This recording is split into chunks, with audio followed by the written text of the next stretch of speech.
I'm Kimberly Guilfoyle, along with Juan Williams, Jesse Waters, Dana Perino, and Greg Gutfeld. It's 5 o'clock in New York City, and this is The Five.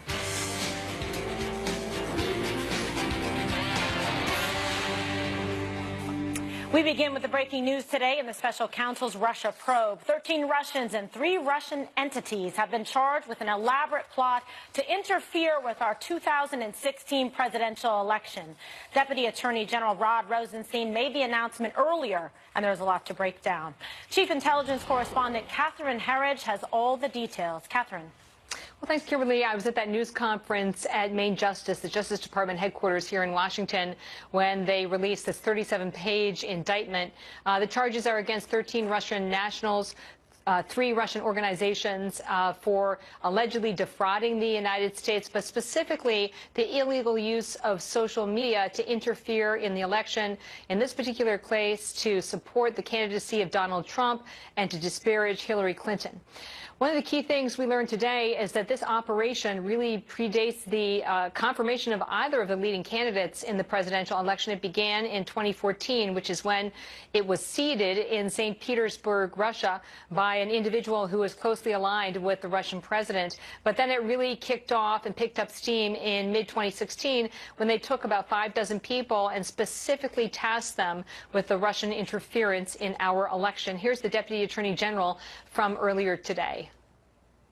There is no allegation in this indictment that any American was a knowing participant. There is no allegation in the indictment that the charged conduct altered the outcome of the 2016 election. I've read the indictment twice now, and it's important to note that anyone who is connected to the Trump campaign is unidentified in the indictment. They're referred to simply as members, volunteers, or supporters of the Trump campaign. Since that announcement today, the president has put out a tweet, and it reads in part, "Russia started their anti-U.S. campaign in 2014 long before I announced that I would run for president. The results of the election were not impacted. The Trump campaign did nothing wrong. No collusion." The Deputy Attorney General made clear today that at least on this digital piece, they found the Russian interference, but they did not find any American was willingly cooperating with the Russians to amplify that effort. But the Deputy Attorney General was silent on other outstanding issues that may remain in the Russia case, Kimberly. All right, Catherine, thank you so much. You're welcome. Tremendous developments today, Dana, and in a way kind of unexpected that this was going to come out today, quite revealing, and a number of people indicted. What's your takeaway? Well, a couple of things. One, it was such a surprise, and partly that's because while there are lots of leaks in other parts of the government, the Bob Mueller investigation, it pretty is airtight. Like, nobody knew it was coming. In fact, when the press conference was announced that it was happening at 1:15, pretty much nobody knew what it was about. Some people speculated that Rod Rosenstein was going to resign. Obviously, that didn't happen. And actually, today's development probably ensures that Rod Rosenstein is not in any danger of being fired anytime soon. I think it also proves that Mitt Romney was right. Remember in the campaign when he said to President Obama that the Russians were a geopolitical enemy, and Obama dismissed it? Turns out that in 2014, this is when all of this started. We do know that everybody's been saying that the Russians try to do this all the time. Sure. So it's possible that maybe the Obama administration was monitoring it in 2014 and didn't think it was that big a deal. But it certainly ramps up. And as Juan has said before, there is frustration on behalf of the Democrats that the president seemed to not have done more at the time. I think it's a solid indictment. I also think that it proves that Russian meddling was not a hoax. And so because the global threat hearing that happened this week there was a focus on this about what's happening in 2018. Hopefully now, and the president says in his statement today, or the press secretary's statement, that this is a time for everybody to work together to figure out a way to push back against the Russians. Also, for those of you Twitter bots in St. Petersburg who were tweeting me during the election, I could just, oh my goodness, I could say it, but I won't. Oh. I won't. But it really does. It was a horrible thing to go through. Yeah. All of anybody who was targeted, part of the campaign or reporting on the campaign, considered influential was just absolutely bombarded by these jerks. All right. Well, now they've gotten to the bottom of it, so there's been some expeditious justice with these indictments. Greg, just want to talk to you a second about, the president coming out right away with his own communication strategy in terms of tweeting about it and putting the postmark back to 2014, saying, look, this does not invalidate the credibility, the authenticity, legitimacy of my campaign, my election as the United States president. And this predated anything as it relates to my campaign. Yeah, it's interesting to see how the goalposts are being moved. The people celebrating this, pretending that meddling is collusion, is being dishonest. Anybody who says this is proof of anything beyond meddling is lying. Look, Russians, meddling is their baseball. That's their pastime. As somebody married... Apple pie and meddling. Exactly. As yes. someone married to a Russian, I know this is the case. And she happens to be in Moscow right now. I don't know if that's a coincidence. She's getting a quickie divorce based on your comments. Here's the deal. They coordinated rallies to support Trump, and they coordinated rallies to protest Trump. So they're like that weird character in a soap opera that's trying to break up a married couple and sow discord among them and make their lives ruined. But we know this is what they do. They are the Globe's trolls. And the thing is, we have to be very stoic about this, because every time we get emotional about this stuff, and we have been emotional about this for a year, screaming at each other about whether the Russians did this and were we involved, were we colluding, they were winning. This was the whole point. Right. That's why they supported Trump, and then that's why they supported the protesters. That's why they go after you, and then that's why they start putting out emails this But way. this is what they do. Yeah, They've been doing it forever. So the thing is, I mean, remember, what's the name? Rocky and Bullwinkle, who were their villains? Natasha and Boris. So we knew this even when we were kids. My point is this: when we allowed them to separate us, that was a problem. And it's a problem we can't do to them because they only have a single ideology, which is being Russian. And we don't really have elections. Yeah, exactly. We have a bifurcated... You mean 99.9% of the vote for Putin was rigged? But the bottom line is we are plagued by team sport politics that divides on every issue, and they know that. So they know how to pick the teams and have them go at each other just like a soap opera villain.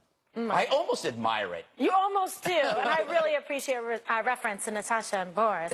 Okay, so Jesse, what do you make of today's developments and the communication piece from the president and from the press secretary? Well, he said there's no collusion, and it doesn't look like there's any witting collusion, and that was very specific. For people that are still saying that there may have been collusion in the indictment, I read the indictment. It was a little boring, not very sexy. But at the end, it said... But that's what the dossier is. One of these... Yes. Right. One of these people that were Russian emailed a Trump campaign official 3 times, offering locations in Florida to have a rally. It does not even mention if the Trump campaign official emailed back. So that's all you have. They communicated unwittingly. It could have been one-way communication. I'm not going to say that there was no collusion yet. I mean, there's still no evidence of collusion according to this indictment. So what they did was basically information warfare. They set up a bunch of bots. It was only in the tens of millions of dollars, not that expensive. And they buy a bunch of ads on Facebook. And when you think of how sophisticated it wasn't that sophisticated. It was rudimentary. They would hire a person to dress up like Hillary, put a little blonde wig on, and wear a prison jumpsuit and stand at a Trump rally. So when I asked one of these people, you want to do an interview? And she said, yet. And now I understand why. Because that really happened? she was paid. But to your point, too, this was not... You're going to be called to testify. Way to go. This was pro-Trump for a while, and it was pro-Bernie Sanders for a while, and it was anti-Hillary, and then it became anti-Trump after the election. So the point was to sow discord, and that was effective. But I would say the Democrats are helping the Russians sow discord because of the dossier, because of the constant accusations of treason. And if you boil it all up, I would say the dossier and these crazy allegations and the $1 billion Hillary spent on advertising and the biased mainstream media propaganda was much more influential than a few hundred Twitter bots and a few silly rallies held in New York City after the election. All right, Juan, let me guess. You see it differently. Oh, yeah, I do. I think that we have a situation here where we don't know the end. I mean, this is clearly still in midstream in terms of what Mueller is doing. I agree. But I would say that, as we heard from Rod Rosenstein, there's no direct evidence of any complicity by any specific person in the Trump campaign. We don't know. They said at times, for example, you had people in the Trump campaign who would retweet a lot of the efforts that were being made by the Russians, but again, unknowingly. And then you had people who were suggesting to them, hey, target these swing states, go after Virginia, look at Colorado, etc. But again, maybe not knowing that you're dealing with Russians who are interfering. The big point that I would register here as a takeaway is that President Trump has said repeatedly that this is fake news, this is a fraud. There was no Russian interference in this election. Well, now we know. They're definitely, the intelligence community has said it, Robert Mueller has said it, we've got an indictment. There was Russian interference in the 2016 election. You know why he's saying that? He's referring to collusion. So you can have your meddling. That's what he's saying. Yeah, but I wasn't. What he said, you know what he meant. He said I wasn't involved. I wasn't involved. I had nothing to do with this. Right. We won fair and square. That's what he's saying. The fact that Russians helped us win is a hoax, is what he's saying. And that's not true, because Russians did help him win. Because no, they're saying there's no effect. Russians. They said there's no effect. Hold on. No. What they're saying is that Russians were promoting propagandistic perspective. Did not affect the election. It did affect the election. It affected our conversations. Right. It affected the way we talk. So now you're broadening the word effect. Even when we think about, you were saying, oh, you know, they only spent so much money. Remember, they're really behind the hacking of Hillary Clinton's campaign, Podesta and all that, and spreading of all the rumors that get picked up by mainstream media that followed the whole business about her emails and all that. That's all amplified by what the Russians were doing. But on a fun level, I disagree with you, Jesse. I think it is a fun 37-page read, because they've got, you talk about dressing up like Hillary, put her in the cage, lock her up. I think that's pretty hilarious. And then they got this thing about, if you're a woke black person, Clinton is Satan, and we can't vote for the lesser of two devils. And they've also big supporters of Jill Stein, and who I think might be in some trouble herself. But I think that when you look at the way that they approach our election and us as American people, they think that we are kind of dumbcuffs. Well, no, the reason is, Juan, is what I said. They don't have the vulnerabilities that we have. There's no way we can do this. Now, we can go, mess with Ukraine and do things like that. And by the way, we do those things. So they look at us and they go, and I have a feeling that they look at what they're doing as defensive maneuvers, finding out things that protect them, which is, what a lot of people do, not condoning it. But the interesting thing to me is I grew up in the 70s, and I remember how Cold Warriors were so mocked by the left, academia, media, Democrats, over the Russian threat when they were 8 times larger than they were now. It's so refreshing to see all these Democrats coming out and saying how evil this evil empire is. It's a little too late. I'd like to add to that, because under Obama's watch, you had Russia invade Ukraine, you had Russia set up bases in Syria now, military bases, and propped up Assad when they gassed their own people. They shipped weapons and anti-aircraft missiles to Iran. And Obama didn't do that much. He wasn't that tough on Russia. And all of a sudden, from 2014 until 2017, a few hundred Russians with maybe $10 to $20 million did a little disinformation warfare during the election, called Hillary names and dressed up like Hillary and, retweeted a bunch of propaganda. And all of a sudden now there's indictments 4 years later. And everyone's crying like it's a new Cold War. I just feel like when we really needed the Democrats to help Republicans fight the Cold War, they were nowhere to be found. But the minute you start messing around with Hillary, then it's like, you got to fight these guys. But nevertheless, there will be a geopolitical fallout, and also in areas like Syria. Wait till I get home. Yeah, well, we'll see what happens. Good luck to you, Greg. My money's on her. Funny new developments on the Florida school massacre. That's next. Stay with us. Possibly prevented Wednesday's deadly school attack. A shocking admission from the Bureau. It failed to act on a tip received just last month from a person close to accused Florida gunman Nicholas Cruz. More now from Phil Keating live at the scene in Parkland. Phil. Hey, Jesse, new information just minutes ago by the Broward County Sheriff, specifically about the accused mass murderer, that many flags, warning flags, were up long before Wednesday afternoon's terror inside that high school. And the FBI special agent in charge down here also addressing today's stunning admission that the country's preeminent law enforcement agency completely dropped the ball with prior warnings. Sheriff Scott Israel now says many clues were out there just in this county alone about 19-year-old Nikolas Cruz. We have uncovered at the Broward Sheriff's Office that we've had approximately 20 calls for service over the last few years regarding the killer. Every one of these calls for service will be looked at and scrutinized.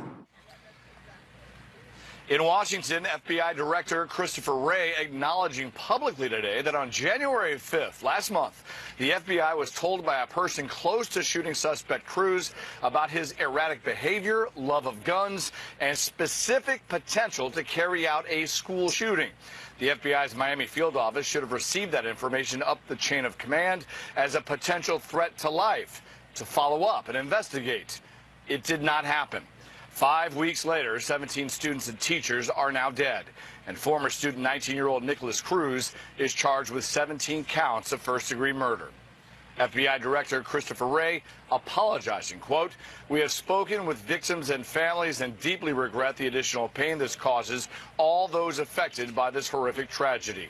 And Republican Governor Rick Scott up in Tallahassee, who was at the school Wednesday within hours of the massacre, quickly sent out this very terse statement, quoting here, "The FBI's failure to take action against this killer is unacceptable.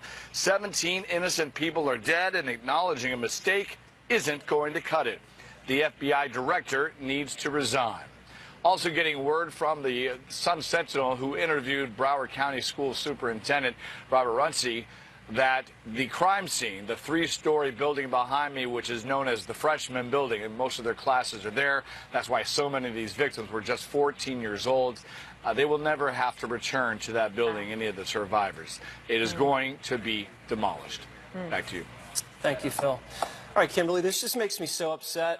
We know the full responsibility is on the shooter. Correct. But at the same time, if you get a call into the field office in Miami and you know the person is a close person, not a random person, and goes through the list, has a weapon, motivated to possibly shoot up a school, disturbing behavior on social media, and you don't act, what could possibly be the explanation for not following up? You know, I don't know. I mean, I'm sure they're going to lay awake at night upset and tormented over it. But this is, you know, why we have the FBI, to follow up on details like this, to follow up on leads, to, you know, chase them down to prevent this type of thing from happening. It's not like this is something that is unfamiliar to us in terms of school shootings. And people usually do indicate and show some signs and make some overtures, you know, through communication, social media or otherwise, or do something where they tell somebody what they're about to do. So there's opportunities to be able to try to prevent something like this from happening. And when you think about it, like, this should have been chased down.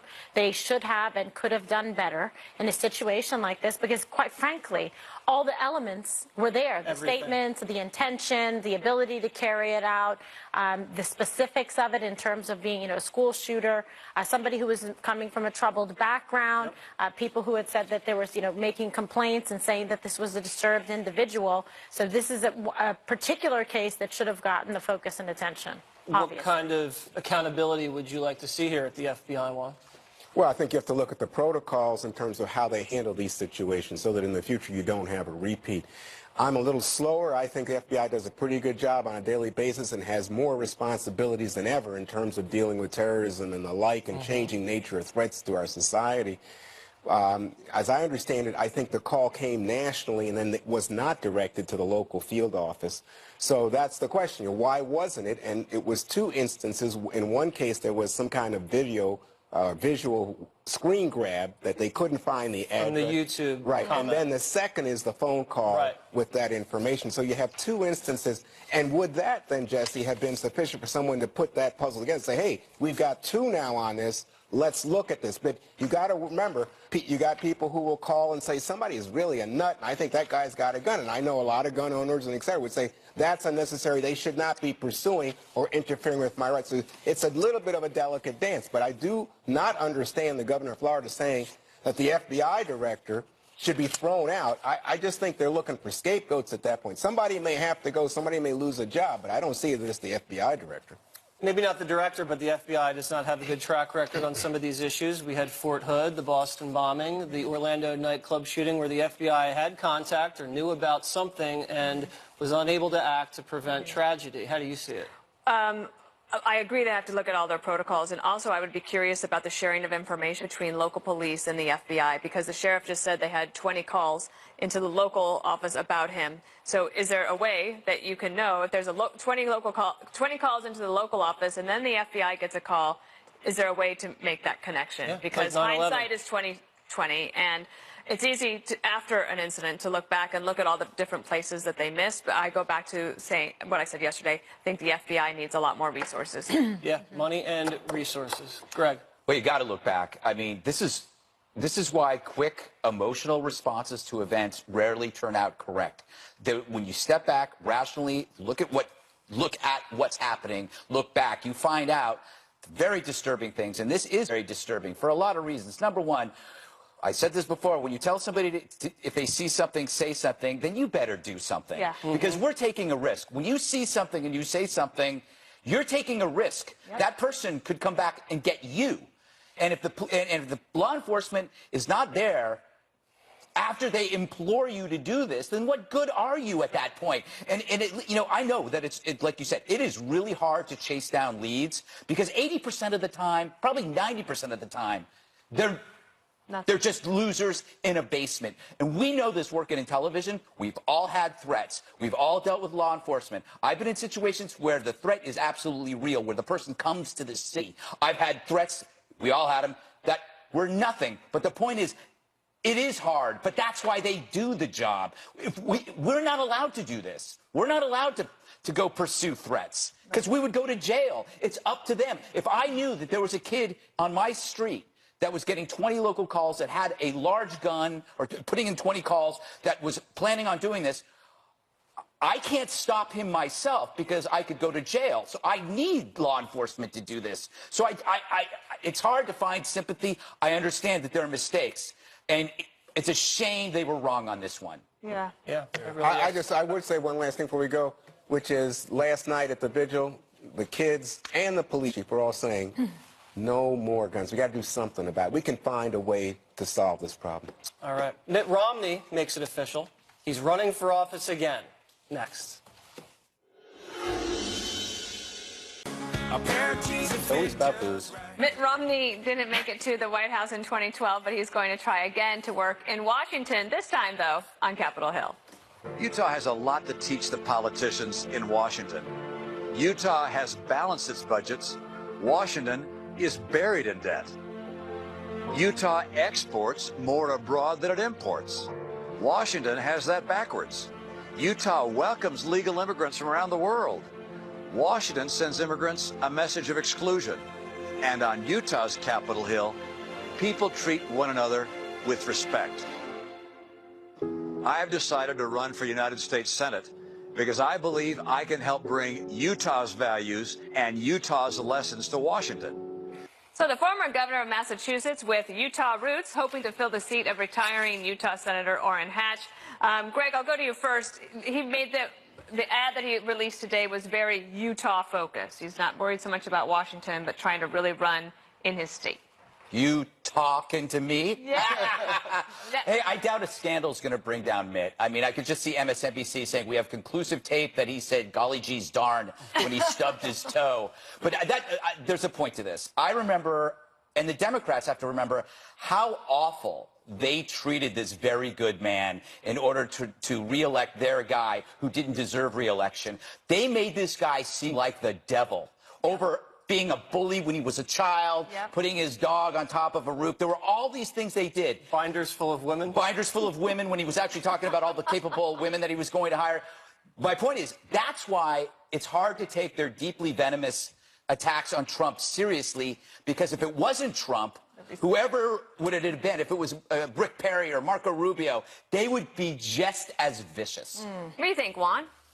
He agrees. I was Next. curious. I was curious to listen to that, given what I see as the venomous attacks on Hillary Clinton in the last campaign. But She deserves you know what? So I'm very interested in this Mitt Romney run because the quick criticism would be he's a carpetbagger, right? And you heard this from the chairman of the Republican Party in Utah, who said, you know, Mitt Romney wasn't born here, his kids weren't born here. He even threw in something very odd. He said Mitt Romney doesn't shop here. I don't get that. So Mitt Romney has reached out to him to try to emphasize that Mitt Romney's committed to Utah, and he's going to make a hyper-local campaign. That's why, as you were pointing out, this is all about, as you saw in the ad, that he is a person who is rooted in Utah, cares about Utah values. Donald Trump is the other side of this. He's pro-immigration, right? He talks about respectful interactions with people. I don't know, maybe Donald Trump, unlike Orrin Hatch, unlike Jason Chaffetz, Republican, you know, maybe Donald Trump will say, you know, I don't want this guy. Kimberly, I remember Ronan back in the 2012 campaign. I can't remember his nickname, but it was a cute one. Yeah. But it's interesting that somebody who, Rimini, that's right, who is willing to put themselves out there for public service, because he's been around the block a couple times. He knows that the attacks are going to come from his right and from the left. Yeah, and I think he's going to do quite well, to be honest. I think he's very statesmanlike. He's measured. He's, like I said, in law school, like the reasonable man standard. You feel somewhat self-soothed when you listen to him speak. And I think he's a, very patriotic American. He has served this country well and admirably. He was unfairly chastised and criticized when he brought up the emphasis of, Russia and the impact that they had in terms of our elections and whatnot. He was roundly criticized for it, and it turns out he was right.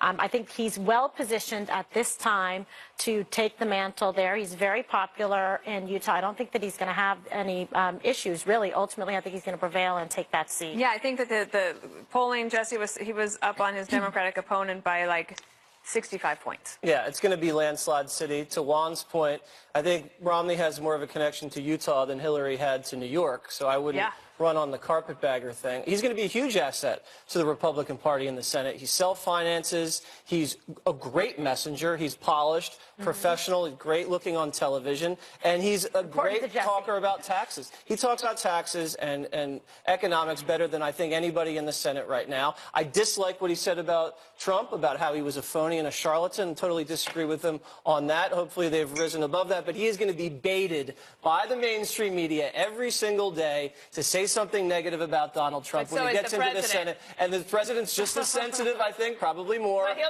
they'll try to bait the president. And exactly, and they just cannot fall for it. Just ignore each other for the next 9 months. Right. But the bigger news electorally was that Kevin Cramer of North Dakota has decided to get into that race. This means that the Republicans do have a pickup opportunity in North Dakota because Heidi Heitkamp is the Democrat there. Trump won the state by 36 points. And so landing that recruit was a big deal for the NRSC. All right, the fate of the Dreamers remains in limbo after the Senate rejects 4 plans to save them from deportation. So what now? Next.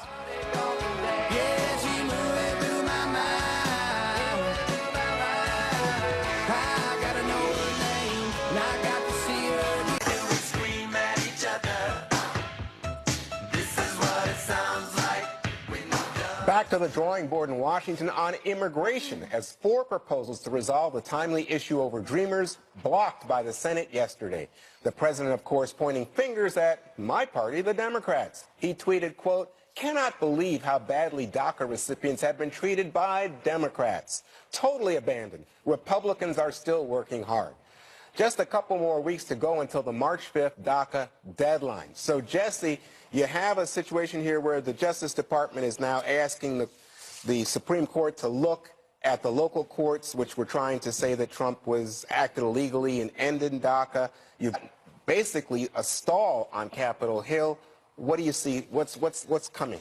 I don't know what's coming, but I don't see a deal coming. The parties are so far apart on this issue, and the Republicans have offered so much to the Democrats, and they're still saying no. Think about it. They're offering $1.8 million amnesty with border wall funding. They're not even putting ending chain migration or ending the lottery on the table, and the Democrats are still saying no. I don't know what more the Republicans can offer aside just dealing with the Dreamers alone independently and no border wall funding in order to get the Democrats to say yes. Well, Dana, in fact, what you see is that the President's proposal includes cuts to legal immigration, and the Wall Street Journal this morning said, hey, President Steve Miller and the ideologues have to back off because the Democrats have offered money for a wall plus the pathway for the Dreamers. Well, I have to say, Infrastructure Week has been amazing. Hasn't it? I mean, and this really was supposed to be Infrastructure Week.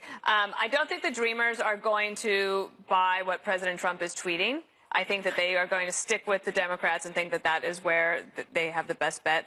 But when the president said he would take the heat for both the left and the right and to try to get this deal done, I really thought that that was smart. One, because he's one of the only politicians that could actually stand the heat and survive out of it. But right now, it looks like they're not really willing to take it. And Greg, what you saw voted down was the president's proposal, one of the things that got voted down. It's kind of funny. I mean, I said this before, that how the script has been flipped. Here's a Republican offering a path to citizenship, and here are Democrats blocking it. This could be a sea change where ideology and party deviate, and Republicans become the party of immigration. And it is interesting to see that caring for humans for Democrats is only a party priority, not a moral one. So they can actually reject Dreamers. They can reject the people that they claim to support and preserve the ability to kill a viable infant. So they'll throw anyone under the bus for their party. So, but Kimberly, the contrary point of view is you had 11 Republicans who voted against the president's proposal. Yeah, well, that's because there's some strong voices and opinions on both sides of this, the proponents of it, and the people who are the detractors of it. But the polling, I think this is significant, is that the American voters largely support a merit-based immigration system, as countries like Mexico use the same thing, but why can't the United States? So let's see what happens. All right. Facebook Friday, when the 5 returns. Stay with us. Yay.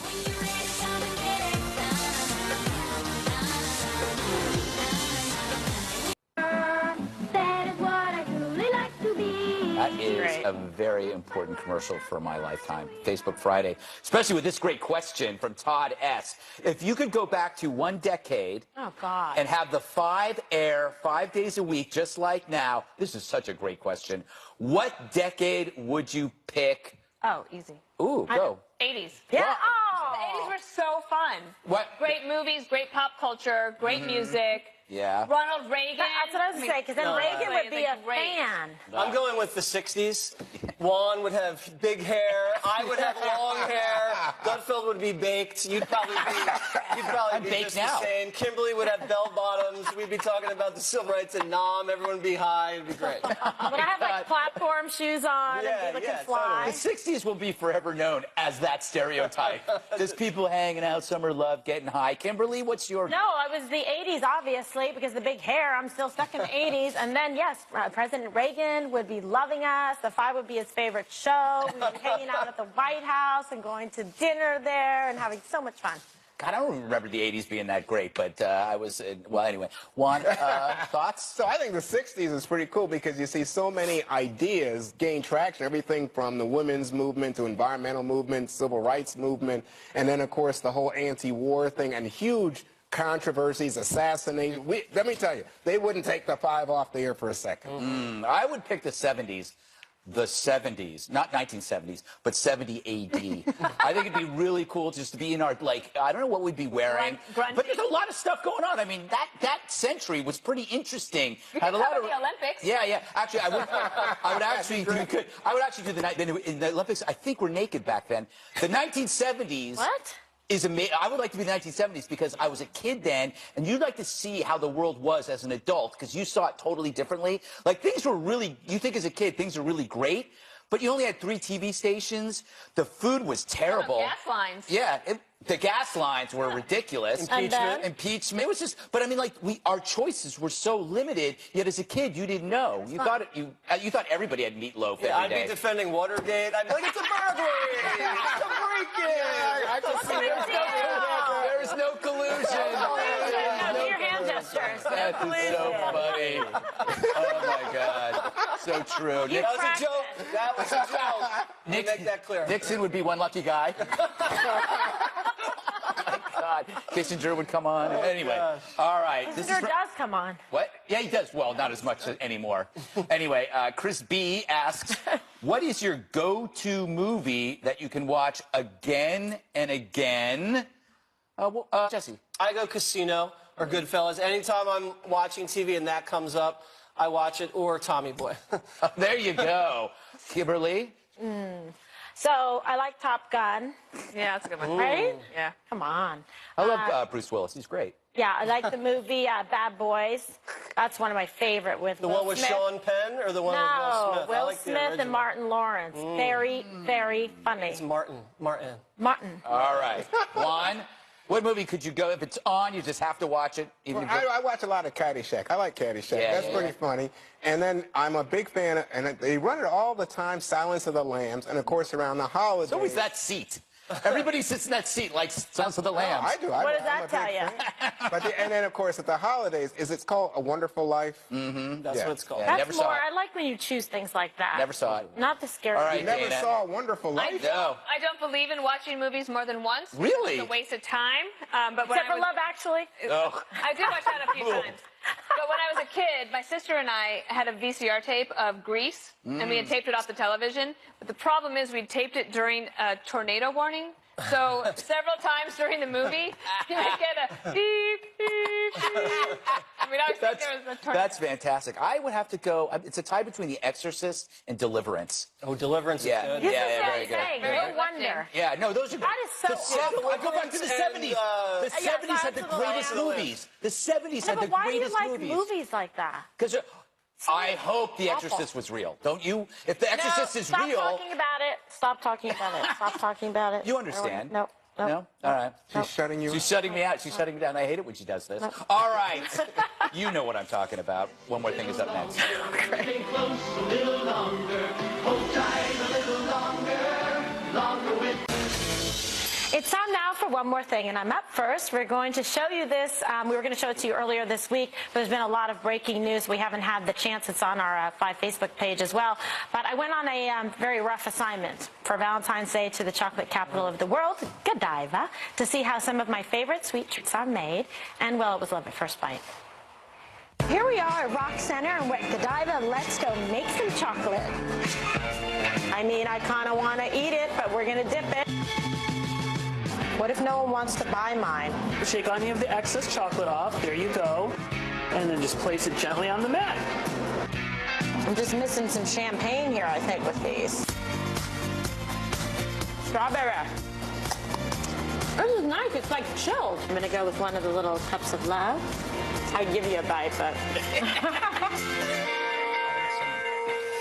Well, that for sure was a labor of love, but now I know I'm recession-proof and I know how to dip chocolate strawberries. We don't have time to show the whole piece, but again, you can catch the full video on our Facebook page. Go to facebook.com/the5FNC after the show. Let us know what you think. And Juan, you're up next. Oh, take a look at this cover from Charleston Home and Design's Winter 2018 issue. Yes, that's our very own Dana Perino on the cover. Looks like a cowgirl from a cattle ranch in Wyoming can be quite stylish. Looks like she's in the lake chair. Dana's house in Bluffton, South Carolina is featured. She What's the tells the address? magazine her favorite part of taking a break in South Carolina is getting away from all the politics in New York and D.C. And as for the house, she has a mix of colors, lots of wood and iron, quite tasteful. So congratulations to Dana on her star turn. Thank you, Juan. Thank you for reading the article. Yeah, I liked it. Thank you. I'll never be on a cover like that. Lauren for mom. Is that right? Not that. Oh, not no. Okay. Neither of you. I mean, myself. Juan, thank you very much. Okay, I had something that was kind of a fun anniversary this week. Anniversary of a milestone. The I'll Tell You What podcast hit 100 episodes, and 5Fan Photoshop did us a little picture down there of all the fun things we'd like to talk about. You can laugh and learn. There's a really funny montage that the producer Jason Bonewald put together that you'll laugh at, and it is family friendly, so you can play it in the car. The other thing I wanted to tell you about is that what a family friendly podcast. Dana Perino does something that's not family friendly. That's the one I want to listen to. That's Jesse's whole standard. Sexy.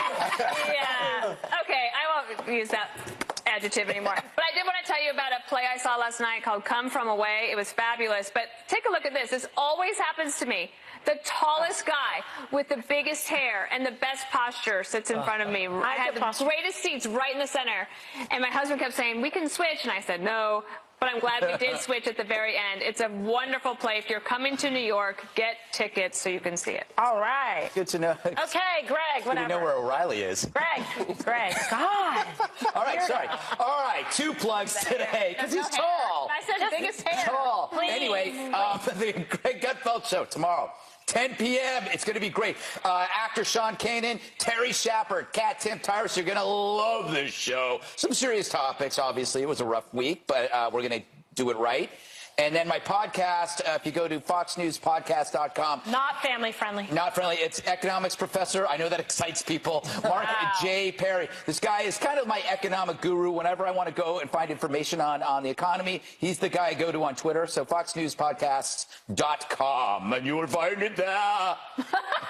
Gosh, you're so weird. Happy Friday. All right, great. I'll get a weekend break from you soon. It's going to be fabulous. Jesse. Okay, so Water's World brought out the heavy hitters this weekend.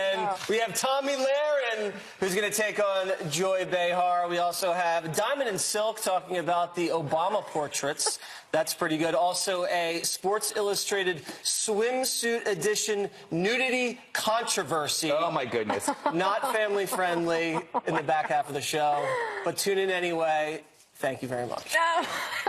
There really are no words, are there? There are. Oh, no, there are some words. We just can't say them. Also, no, Gorka is on, so don't forget. Oh, my God. Tune There in we for go. Gorka. Gorka. Okay, we gotta go. Sebastian Gorka. All right. Everyone be yourself. Set your GVO. For this episode of The Five. Have a great weekend. Special report up next. Mike Emanuel in for Brett. Thank you, Kimberly.